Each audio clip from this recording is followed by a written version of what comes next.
오늘 본문에서는 하나님이 우리를 구원하시는 방법이 아주 구체적으로 제시가 되는데 그것이 십자가로 딱 보여주시는 거예요.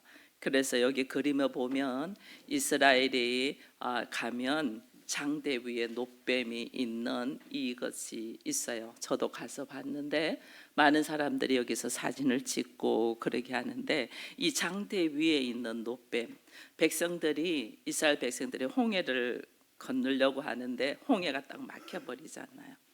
그리고 뒤에서는 바로의 군대들이 잡으러 올 때에 이들이 어디로 갈 줄을 몰라 할 때 하나님과 모세를 원망합니다.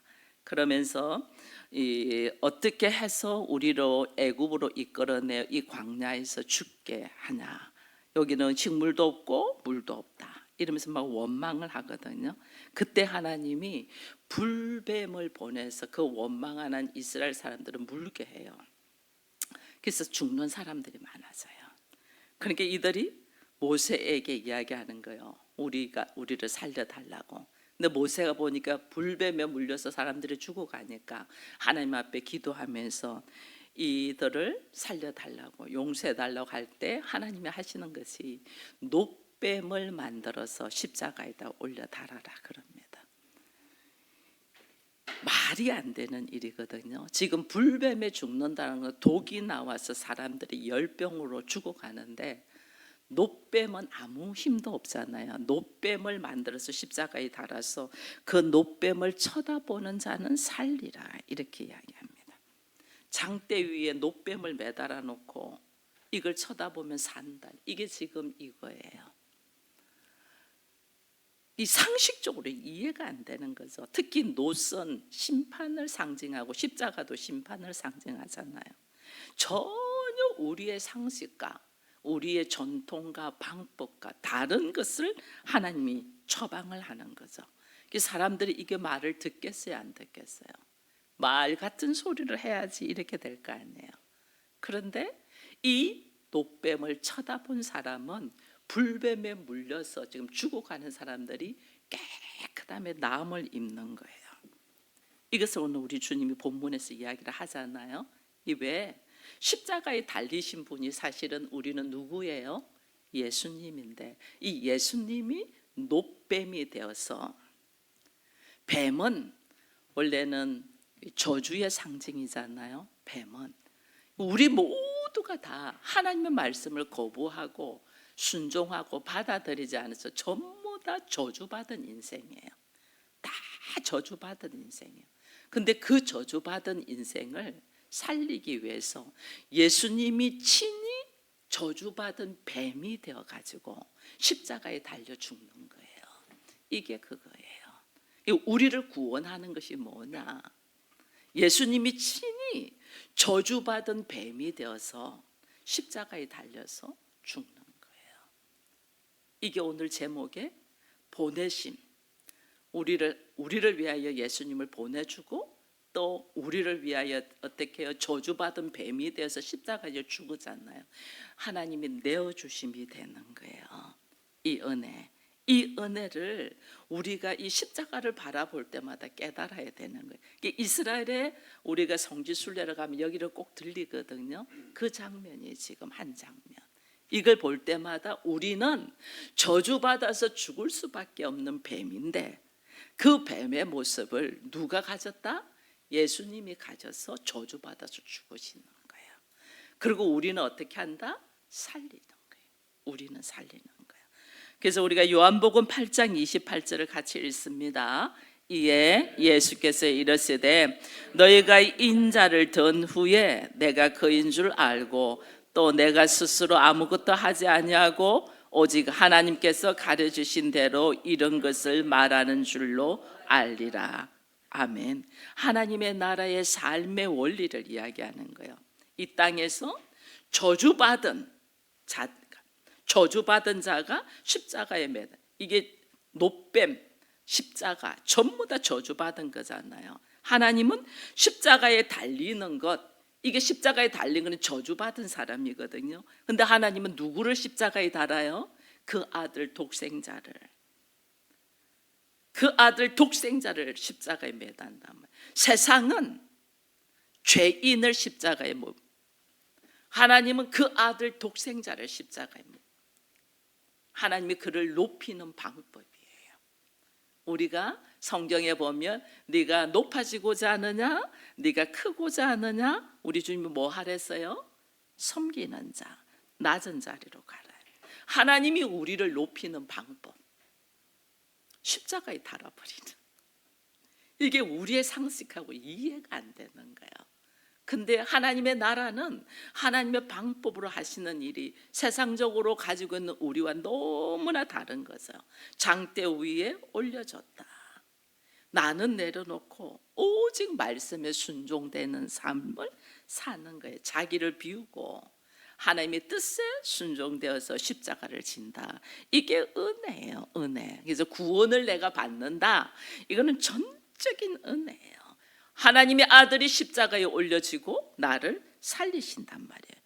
이 은혜 속에 있는 여러분들을 환영하고 축복합니다. 그래서 내가 그냥 아무것도 아닌 것 같은데 이 아무것도 아닌 나를 살리기 위해서 하나님은 그 아들 독생자를 십자가에 올렸단 말이에요. 그래서 십자가에 매달리신 이 예수를 바라보는 자는 어떻게 됐어요? 노뱀을 바라보는 자는 어떻게 됐다? 다 살아났잖아요. 십자가에 달리신 예수 그리스도를 영접하는 자는 하나님의 자녀라. 예수를 영접하는 자, 믿는 자는 하나님의 자녀의 권세를 준다 이랬잖아요. 그러니까 십자가에 있는 노뱀을 바라보는 자 다 살리라, 구원받는다는 거죠. 십자가에 달리신 예수 그리스도를 내가 영접하는 자 내가 산다 그 말이에요. 그래서 우리가 믿음은 바라봐라 했은즉 순종으로 바라본 자가 살았잖아요. 믿음은 순종과 연결이 되어서 하나가 되는 거예요. 그래서 요한복음 3장 36절도 같이 읽습니다. 아들을 믿는 자는 영생이 있고 아들의 순종하지 아니하는 자는 영생을 보지 못하고 도리어 하나님의 진노가 그 위에 머물러 있느니라. 영생이 있고 영생이 없는 원인이 어디 있냐? 아들을 믿고 안 믿고. 여러분 예수 그리스도를 나의 주인으로 믿습니까? 예수 그리스도를 나의 주인으로 믿는 자는 영생이 있고 믿지 않는 자는 영생이 없다 이랬거든요. 저는 여기 있는 여러분들이 다 예수를 나의 주인으로 영접하고 믿음으로 영원한 생명인 생명의 삶을 여러분들이 누리기를 축원드립니다. 그래서 야고보서에 보면 이 믿음이 있는 자는 어떻게 하냐면요, 행함이 있다 해서 행함이 없는 믿음은 죽은 믿음이라 했거든요. 그래서 믿음이 있는 자는 삶으로 행동으로 나아간단 말이에요. 어떻게? 말씀에 순종함으로 나아간다. 도무지 이해가 안 되잖아요. 불뱀에 물렸는데 노뱀을 바라보면 낫는다는 게 상식적으로 이해가 안 되잖아요. 이해가 안 되는데 순종으로 바라본 사람은 어떻게 됐다? 살았잖아요. 그래서 믿음은 도무지 내가 이해가 안 되는데 말씀에 의지하여 순종으로 걸어간 사람들이 샀단 말이에요. 그래서 우리는 나의 상식으로 이해가 안 되지만은 하나님의 말씀하셨음에 말씀에 의지하여 예수 그리스도를 바라보는 우리 모두가 되기를 축원드립니다. 그래서 오늘 우리가 요한복음 3장 16장은요, 이 우리 학생들 어린아이들도 다 알아요. 제가 여기다 안 올리려고 하다가 올립니다. 요한복음 3장 16절을 같이 크게 한번 읽습니다. 하나님이 세상을 이처럼 사랑하사 독생자를 주셨으니 이는 그를 믿는 자마다 멸망하지 않고 영생을 얻게 하려 하심이라. 아멘. 딱 이걸 읽었는데 한 사람만 안 읽었어. 근데 지금 한글을 알거든요. 우리 하영이가 안 읽었어. 하영이가 한글을 알아. 그래서 우리가 하영이가 읽을 수 있도록 다시 한번 읽습니다. 요한복음 3장 16절 하영이 이거 보고 읽으세요. 한글 알죠? 다 같이 읽습니다. 시작. 하나님이 세상을 이처럼 사랑하사 독생자를 주셨으니 이는 그를 믿는 자마다 멸망하지 않고 영생을 얻게 하려 하심이라. 아멘. 이 본문 말씀에서는요, 기독교의 교리, 진리가 두 가지가 나가는데요, 하나가 보내심의 교리입니다. 보내심을, 하나님이 위에서 아래로 당신의 아들을 보내잖아요. 왜? 왜? 세상을 심판하기 위함이 아니고 뭐 하기 위하여? 구원하기 위하여 아들을 위에서 아래로 보냈다. 이게 기독교의 엄청 중요한 원리예요. 교리예요. 보낸다. 누구를 위하여? 죄인을 위하여. 여러분, 자녀들 지독하게 말 안 듣습니다. 말 안 들어요. 우리 자녀들이 있지만은 지금 저 누구죠? 은찬이도 자기 뜻대로 안 되면 소리 빽빽 지르잖아요. 말 안 들어요. 그런데 내가 이렇게 누나들을 보니까 그 아이가 소리를 빽빽 지르는데도 그 아이가 잘했어가 아니고 지르는 소리 때문에 들어주더라고요. 보니까 들어주더라고요. 근데 우리 하나님은 우리가 잘했어가 아니라 우리가 죄인 모습인데도 우리의 어떻게 살리기 위하여 하나님은 하나님의 아들을 보내셔요. 이 은혜를 받은 자가 우리예요. 내가 어떤 존재냐? 하나님의 사랑, 그 크신 하나님의 사랑이 하나님의 아들이잖아요. 그 아들을 나를 위하여 하나님이 보내주셨다. 보냈다.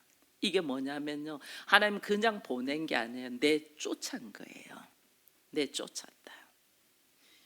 우리가 부모가 자녀를 돌보지 않으면 우리가 그래서 유기했다 이래 말하거든요. 아들을 그냥 버리신 거예요. 유기한 거예요. 누구를 위하여? 죄인을 위하여. 우리가 이 은혜를 받은 사람이거든요. 이 은혜. 그럼 내가 이 은혜를 받은 사람이면 내 가족이나 내 자녀나 내 남편이나 내 아내나 내 형제가 도무지 말을 안 들어. 저 마음대로야. 그럼 우리는 어떻게 해야 될까? 우리 어떻게 해야 돼요? 우리 감정대로 해야 돼요. 내가 지금 하나님으로부터 사랑을 받은 자잖아요. 아들을 보내는 사랑을 받은 자잖아요. 나도 어떻게 해요? 나를 내려놓는 사랑을 나타내야 돼요. 내 감정, 내 생각, 그리고 나의 지금 현재의 기분 딱 내려놔야 돼요. 그래야지 문제가 아름답게 해결이 돼요. 지금만 내 생각, 내 감정, 내가 하고자 하는 것들을 치고 들어가죠. 훨씬 문제는 더 역효과가 나요. 하나님이 죄인을 위하여 뭐 하셨다? 아들을 위해서 보냈다니까요. 살리기 위해서. 우리는 자녀를 살리고 싶고 가족들을 살리고 싶고 가정을 살리고 싶고 그렇잖아요. 그러면 우리가 뭐 해야 되냐는 거예요. 자기의 감정과 모든 걸 쫙 내려놔야 돼. 보내버려. 내쫓아버려. 하나님이 예수님을 이 땅으로 보내신 것처럼 나의 감정과 기분과 생각을 전부 다 던져버리란 말이에요. 그래야만이 하나님이 일하셔요. 하나님이 내 생각으로 쫙 있으면 하나님이 일할 수 있는 기회를 우리가 안 줘요. 그래서 우리들의 생각을 쫙 내려놓고 하나님이 일하시도록. 예수님이 오늘 그러셨잖아요. 주께서, 아버지께서 다 하셨다. 다 하셨다. 아버지께서 다 하셔야만이 모든 것에 아름다운 열매를 맺어요. 우리의 생각으로 하면 절대 안 돼요. 그 하나님께서 아들이 어찌하여 나를 버리셨나이까 이렇게 하시는데 하나님이 버려요. 왜? 그래야지 이 땅에 하나님의 나라가 임하니까. 내 생각을 과감하게 내려놔야지 우리 가정이 하나님의 나라가 되는 거예요. 이게 우리가 그리스도인의 말씀을 듣고 내 가정에 접목시켜서 이것을 실천에 걸어가야 되거든요. 하나님이 나를 어떻게 했냐는 거예요. 하나님이 이 땅에 하나님의 나라를 세우고 우리를 살리기 위하여, 구원하기 위하여, 두 번째 교류가 하나님이 그 아들을 보내심과 함께 죄인들을 위하여 죽이는 데 내어줘 버리잖아요. 내어줌의 은혜, 교리. 그 말도 안 되는 자기들의 괴락으로 예수를 신성 모독죄로 죽여버리잖아요. 근데 그 죽이는데 하나님이 내어주면 자기 아들을 내어줘. 말할 수 없는 일이에요. 그래서 로마서 8장 32절을 같이 읽습니다. 자기 아들을 아끼지 아니하시고 우리 모든 사람을 위하여 내주신 이가 어찌 그 아들과 함께 모든 것을 우리에게 주시지 아니하시겠느냐. 아멘. 자기 아들도 흔쾌히 주신 하나님께서 우리에게, 하나님에게 가장 귀하고 좋은 것은 아들이잖아요. 독생자 아들이잖아요.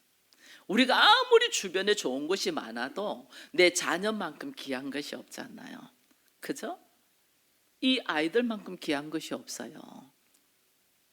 누가 내 자녀 건드려 보세요. 안 되죠. 근데 하나님이 그 사랑스러운 아들을 보낸단 말이에요. 흔쾌히 주셨다. 그런데 무엇을 안 주겠어요? 아들도 주셨는데, 그걸 지금 로마서 8장에서 말하거든요. 그래서 오늘 우리가 그 아들을 영접하고 그 아들을 받아들인 자는 하나님의 자녀가 되는 권세를 주는데, 우리에게 아낌없이 모든 것을 주신 분이, 내가 내 안에 예수가 있고 내 안에 하나님의 자녀의 권세를 가진 것을 내가 믿으면 우리가 입술을 탁 열어요. 아버지, 입술을 딱 열어요. 아들을 주신 분이 무엇을 안 주겠냐. 여러분, 이 말씀을 붙들고 한번 여러분들이 실질적으로 삶 속에서 경험을 해보세요. 독생자도 주신 하나님, 우리에게 더 입을 열 때마다 우리의 생각조차도 아셔서 이루신 하나님을 찬양합니다. 그러면서 하나님께서 어떻게 일하시는가를 여러분들이 기대를 하면 정말 주의 역사가 일어남을 내가 경험하게 된단 말이에요. 독생자, 유일무이한 자녀. 여러분, 아브라함이 이걸 경험하잖아요. 아버지의 마음을. 창세기에서 이삭을 하나님이 주셨습니다. 근데 이 이삭을 하나님 어떻게 해요? 모리아 산에 가서 제물로 바치라네. 바칠 수 있겠어요? 아브라함의 유일한 바람이 아들 하나인데, 그것도 사라와 함께 자녀를 낳는 건데, 물론 하갈을 통해서 이스마엘을 낳았습니다. 근데 이 정통이 아니고 내 아내 사라를 통하여 내 자녀를 낳는 것이 아브라함의 바람인데, 그것을 하나님이 주셨어, 100세에. 근데 그 아들을 어느 날 하나님이 한 15살쯤 되니까 제물로 바치라네. 어떻게 바치겠냐고요. 우리 같으면 이런 하나님 안 믿습니다 이러겠어요. 근데 아브라함은 그 아들을 아낌없이 바칩니다. 왜 하나님이 아브라함을 통해서 그 일을 하게 하냐면 아버지의 마음을 깨닫게 하는 거예요. 하나님이 내 독생자를 너에게 아낌없이 준 것이 어떤 마음인가, 아브라함을 통하여 처절하게 깨닫게 하는 거예요. 그 아브라함이 그것을 깨닫잖아요. 내 아들 독생자를 내놓는 마음이 어떤 마음인가 철저히 깨닫. 그래서 하나님이 아들을 주신 마음을 처절하게 깨달은 아브라함이 하나님의 친구가 되잖아요. 마음을 아는 친구. 내가 아브라함에게 어떻게 하늘의 비밀을 숨기겠느냐. 아브라함에게 하늘의 비밀을 쫙, 아버지의 사랑이 뭔가를 경험했기 때문에 아브라함에게 모든 것을 보여주시잖아요. 하나님이 오늘 우리에게 마찬가지예요.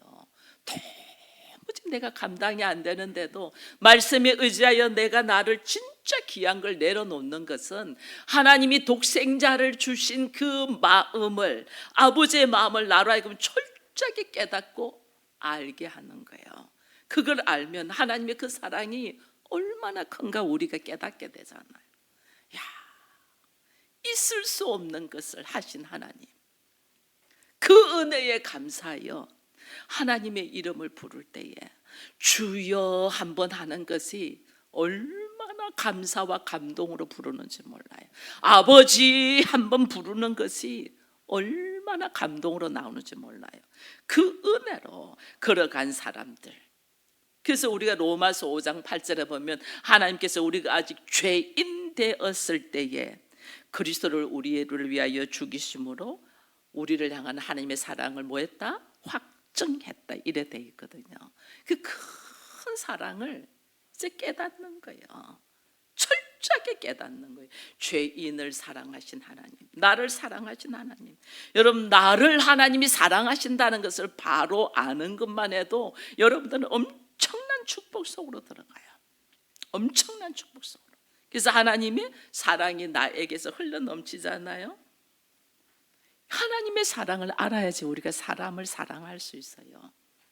자녀 사랑하는 거, 하나님의 사랑을 알아야지 자녀를 사랑할 수 있어요. 남편을 사랑하고 아내를 사랑하는 것이 감정이 아니고 하나님이 얼마나 한 영혼을 살리기를 원하시는가. 한 영혼을 살리기 위하여 아들을 주셨잖아요. 얼마나 우리가 귀한 존재인가를 아니까 어떻게 내 옆에 있는 사람을 사랑할 수밖에 없는 거예요. 하나님이 죄인을, 우리가 아직 죄인 되었을 때에 우리를 사랑했다 했거든요. 그러니까 어떻게 해요? 앞에 있는 사람이 나를 속썩이잖아요. 그렇게 속썩일 수가 없어요. 말이라도 좀 예쁘게 하면 얼마나 좋겠어. 자녀들 속에 없는 말들을 어떻게 그렇게 잘 내뱉는가 몰라. 그렇게 찔러요, 자녀들이. 나중에 후회할 값에 자기 입에서 나오는 말 그냥 내뱉잖아요, 아이들이. 그래도 어떻게 하나님이 내가 죄인 되었을 때 나를 위하여거든요. 자녀들이 철저히 나를 힘들게 할 때에 나는 어떻게 하나님의 그 사랑을 생각하면서 그 사랑으로 내 앞에 있는 자녀와 내 앞에 있는 남편과 아내를 품을 수 있기를 축원드립니다. 그렇게 될 때에 오늘 하나님이 우리가 하나님의 사랑을 입은 자들에게 언제 하나님이 이 사랑이 철저히 임하냐면요, 에베소서에 보면 이미 창세 전에 하나님이 우리를 사랑하셨다고 했거든요. 베드로전서 1장에도 가면요, 예수 그리스도께서 십자가에 죽으시는 것이 창세 전에 하나님이 예정하셨다 이래 돼 있어요. 그래서 오늘 우리는 하나님이 미리 예정하시고 계획하시고 오늘 일하심이 1.1핵도 잘못된 길로 가지 않아요. 우리가 하나님을 믿으면 그 믿음으로 오늘 우리가 걸어가는데, 여러분, 하나님이 우리로 하여금 예수와 연합되어 하나 되게 할 때 우리에게 왜 이 구약에 보면 신부가 지창금을 지니고 있는 것들이 있잖아요. 결혼 지창금. 하나님이 우리가 예수 그리스도와 함께 연합되어 혼인잔치를 가고 하나 될 때 우리에게 허락하는 결혼 지창금이 있어요. 그게 뭘까요? 여러분, 그걸 아시면 우리를 날마다 훈련시키는데 여러분들이 좀 더 편안해지지 않을까. 그리스도와 내가 하나 되는 데 있어서 하나님이 허락하시는 것이 있단 말이에요. 결혼 지창금. 그게 뭐냐? 하나님의 성품이에요. 내가 그리스도와 연합되기 위해서는 하나님이 나에게 반드시 허락하는 것이 뭐냐면 하나님의 성품이 있어야 돼. 하나님의 성품. 근데 이 하나님의 성품을 내가 만들어 가야 되잖아요. 하나님께서 나에게 허락하셔야 되잖아요. 근데 내가 하나님의 성품이 있는지 없는지 모르잖아요. 그래서 하나님이 일하시는 것이 뭐냐면요, 내 주변의 사람을 통하여 나를 핍박하게 합니다. 나를 힘들게 합니다. 그럼 내 안에 하나님의 성품이 있는지 없는지 드러날까요? 안 드러날까요? 다 드러나. 누가 나를 핍박하면, 누가 나를 힘들게 하면 이게 성격이 다 드러나요. 성격이. 그래서 연애할 때는 엄청 성격 좋고 괜찮은 사람 줄 알고 있는데 결혼해서 살아보니까 그 미천 다 드러나잖아요. 밑바닥 다 드러나잖아요. 성격이 그렇게 지랄 맞을 줄 몰랐다 이렇게 말하는 거거든요. 우리 성격들이 다 드러나요. 그 하나님이 너는 원래 그런 성품, 하나님의 성품이 없는 자야라고 폭로하는 거예요. 근데 하나님이 우리로 하여금 그 공격과 핍박과 환난을 통해서 나를 만들어 가신다니까. 그 자녀들은 나를 하나님의 성품으로 만들어가는 하나님의 도구예요. 그래서 지질이 말을 안 듣는. 얘들이 말 잘 들으면 내 안에 이게 들고 일어나겠어요? 가면서죠. 내가 괜찮은 사람으로. 근데 얘들이 말을 안 듣는다니까. 그래서 내 성격이 막 확 올라온다는 게 이게. 그래서 너는 그런 성품이 없는 자인데 하나님이 어떻게 그런 성품으로 만들어가기 위하여 자녀들을 통하여, 남편을 통하여, 아내를 통하여, 형제를 통하여, 내 주변 사람들을 통하여 그것이 나타나고 다시 훈련시키는, 나를 철저히 내려놓도록 훈련시킨단 말이에요. 이것이 우리에게는 환난이고 시험이고 고난이단 말이에요. 근데 이 환난과 시험과 고난이 올 때에 우리가 주눅도 들지 말고 우리가 좌절하지도 마세요. 하나님의 일하심을 다 놓고 감사하세요. 여러분, 한나가 자녀를 하나 가지고 싶습니다. 남편하고 무지 사랑하는데 자녀가 없어. 그런데 다른 여인 브린나는 자녀를 많이 낳아. 그러니까 그 브린나가 한나를 핍박해. 야, 너 뭐냐? 애도 못 낳는 주제에 핍박해요. 근데 오늘 참 놀라운 것은요, 한나가 세상의 힘에 의해서, 세상은 가지고 있는데 내가 못 가지고 있잖아요. 그것 때문에 핍박하잖아요. 그죠? 그럼 나는 가진 게 없으니까 엄청 힘들잖아요. 근데 하나님은 그걸 왜 허락했냐는 거예요. 하나님은 왜 모든 사람들은 다 아기도 잘 놓고 뭐 그러는데 나는 남편이 나를 무지 사랑하는데, 그 한나의 남편이 그러거든요. 10아들보다 나의 사랑이 더 좋지 않냐, 그런 이야기를 하거든요. 근데 한나는 아니야. 남들 다 가지는 자녀 못 가지니까 핍박을 막 받는 거예요. 근데 하나님은 이 핍박을 통해서 악의 실체가 뭔가를 드러내는 거예요.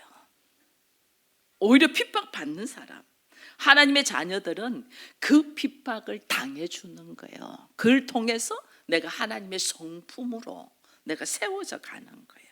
하나님을 대적하는 자는 악한 자고, 내가 하나님의 이 세상의 힘과 능력이 하나님을 믿는 사람을, 하나님을 믿는 사람은 세상 방법하고 좀 다르게 살잖아요. 주일날 남들은 들로 산으로 놀러 갈 때 우리는 예배드리러 오잖아요. 남들은 좀 더 가지려고 남의 것을 뺏으려 할 때 우리는 내 것을 줘서 다른 사람과 더불어 살려고 하잖아요. 그죠? 저는 식당 봉사할 때 여러분들께 너무너무 감사하거든요. 얼마나 애쓰고 수고해요. 미리 시장 봐서 음식 만들어서 주일날 일찍 와서 얼마나 애쓰고 수고하잖아요. 목사는 영적인 음식을 먹인다면 여러분들 육적인 음식을 먹이잖아요. 엄청 수고하는 일이에요. 죄송합니다. 제가 자꾸만 재치가 나요. 그 일을 힘들죠. 힘든데 이것을 감사함으로 받고, 이건 하나님이 나한테 하나님의 성품을 만들어가는 하나의 도구다 생각하면요, 굉장히 기쁨으로 받아들여요. 목사가 영적인 이 말씀을 먹여서 일주일 동안 기도하고 묵상을 합니다. 근데 주일날 아침에는 새벽 3시에 일어나서부터 다시 또 기도하면서 준비해요. 저는 주일날 항상 새벽 3시에 일어나요. 평일날은 요즘 조금 집이 가까워져서 조금 더 잡니다. 4시 반에 일어납니다. 항상 평생을 4시 반에 일어나.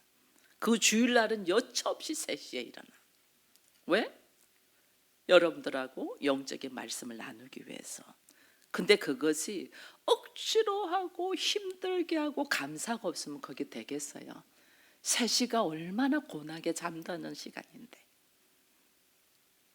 근데 그 시간에 딱 일어나서 기도하고 남들 다 잠자는 시간에 일어나서 기도하고 말씀을 읽는 그 시간이 얼마나 행복한지 몰라요. 얼마나 행복한지 몰라요. 행복하니까 이 일을 하죠. 오랜 세월 동안에. 행복하지 않으면 잠시는 흉내 낼 수 있어요. 그러나 오랜 세월을 변함없이는 하지 못해요. 하나님의 은혜. 여러분들 아마 이제는 그 각 가정교회가 이제 특송을 하게 됩니다. 그 특송을 준비하면서 여러분들 굉장히 감사할 거예요. 그 찬양을 하면서 그 감사가 넘치면 할 때마다 기대가 되면서 한다니까요. 이것이 나중에는 어떻게 나한테서 흘러넘쳐서 어느 날 내가 하나님의 성품, 하나님의 성품, 이게 사랑이거든요. 사랑을 하게 돼요. 남편을 사랑하게 되고 아내를 사랑하게 되고 자녀를 사랑하게 되고 형제를 사랑하게 되고, 이게요, 내가 인간적으로 사랑하는 마음하고 하나님의 성품으로 사랑하는 거하고는 달라요. 하나님은 우리로 하여금 세상적인 사람이 가진 것 같고 하나님의 사람을 핍박할 때 하나님의 사람들은 당해주는 위치예요. 말이 안 되는 소리를 하는데 당해줘요. 왜? 하나님이 우리에게 맡겨주신 역할이기 때문에 감사함으로 당한단 말이에요. 예수님이 십자가를 지시는 것, 저주받아 노뱀처럼 십자가를 지시는 것 너무너무 처절한 일이지만은 우리 주님이 감사함으로 감당한단 말이에요. 당해주죠. 대적자들을 통하여 당해주죠. 왜? 사랑을 안다니까요. 하나님의 성품을 드러내는 거예요. 우리 주변에서 오는 여러 가지 시련과 환난과 핍박이 나를 힘들게 할 때 여러분 좌절하지 마세요. 하나님이 나로 하여금 하나님의 성품으로 만들어가기 위하여 하나님이 허락하신 하나님의 일하심이라니까요. 감사함으로 받고 또 그것 때문에 기죽지도 말고 주눅들지도 말고 내가 하나님의 사람이구라는 것에 대한 확증 해나가는 은혜가 있기를 축원드립니다. 그를 통해서 하나님은 우리를 예수를 보내시고 예수를 죄인을 위하여 내어주신 된 것처럼 오늘 내가 하나님의 자녀라면 하나님은 나를 한 사람을 살리기 위하여 나도 보내시고 내어줌이 되도록 인도한다는 것을 깨닫고 내가 하나님의 성품으로 온전히 서기까지 하나님의 기쁨이 되기까지 감사의 삶이 넘쳐나기를 축원드립니다.